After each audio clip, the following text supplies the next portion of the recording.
All right, let's talk about a term you've probably heard a million times and maybe even rolled your eyes at: thought leadership. It's one of the biggest buzzwords out there, but what does it actually mean? And more importantly, why should you even care? So let's get real for a minute. It's so easy to be skeptical, right? You're constantly being told to be a thought leader, but the advice feels vague. Is it just a fancy title for someone who spams your LinkedIn feed, or is there something more to it? This quote from Branding Mag absolutely nails it. It's not about just getting attention. It's about fundamentally changing the conversation with ideas that have real weight. That's the key difference we're going to unpack right now. So here's our game plan. We're going to start by cutting through all the noise. Then we'll draw a really clear line between being a leader and being an influencer. After that, we'll get into why this matters for businesses today, how to build a real strategy, and finally, how to measure what truly counts. Okay, first things first. Let's tackle the problem head on. With pretty much everyone and their cousin trying to be a thought leader, the whole space has just become incredibly crowded and, honestly, pretty loud. And yeah, this pretty much says it all. A lot of what's out there is just parrot content. I mean, think about it. 91% of B2B companies are doing content marketing, and 60% of marketers are creating something new every single day. The result? We're all just drowning in a sea of stuff that all sounds the same and doesn't add much value. So how do you break out of that pile?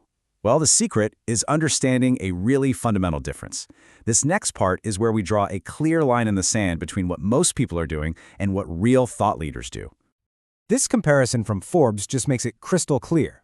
You see, standard content marketing is reactive. It's about solving today's problems. It answers questions people are already asking, like, how do I fix my car?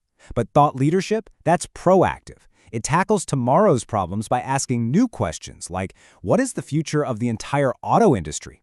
It's a whole different conversation. And this brings us to the people creating the content.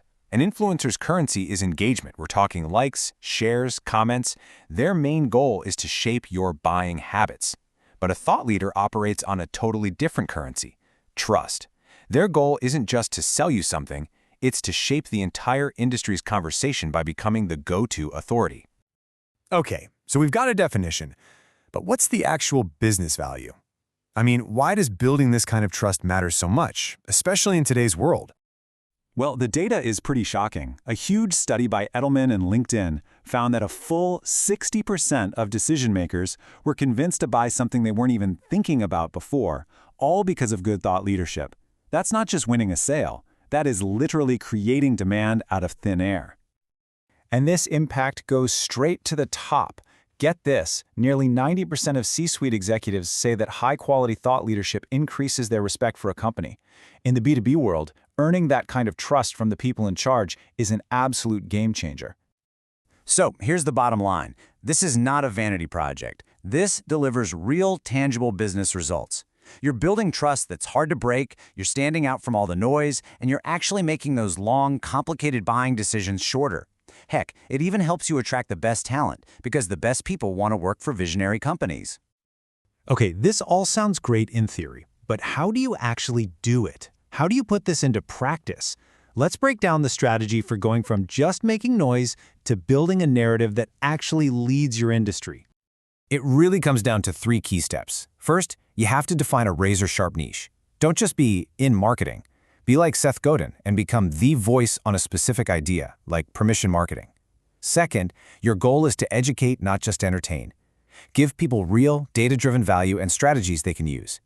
And finally, step 3, you create your signature content. This is your unique framework, your big idea, the thing that becomes synonymous with your name. And the mindset behind all of this, it's captured perfectly here. As Miles Clayton from Agility PR points out, channeling Simon Sinek, it all comes down to one thing. You have to get to the why. Great thought leadership isn't about your product's features. It's about communicating your company's purpose and its vision for the future. All right, last piece of the puzzle. Let's talk about success. If you're going to build a thought leadership platform, you have to completely change how you keep score. It's time to look beyond the superficial numbers. And this is the question you really have to ask yourself and your team. Are you playing the short game, chasing likes and fleeting attention? Or are you ready to play the long game, the one that's all about actually changing how people think? Because let's be real, true success here has nothing to do with vanity metrics. It's measured by the good stuff. Are you being cited by other experts in your field? Are you getting invited to speak at conferences? Is your work starting actual, meaningful conversations? That is the real return on investment. So I'll just leave you with this final thought from Branding Mac. Influence can be temporary, right? It just rides the wave of a trend. But thought leadership, that creates a lasting legacy. It's about shaping the future of your industry and leaving a real mark. And that is a powerful goal worth working toward.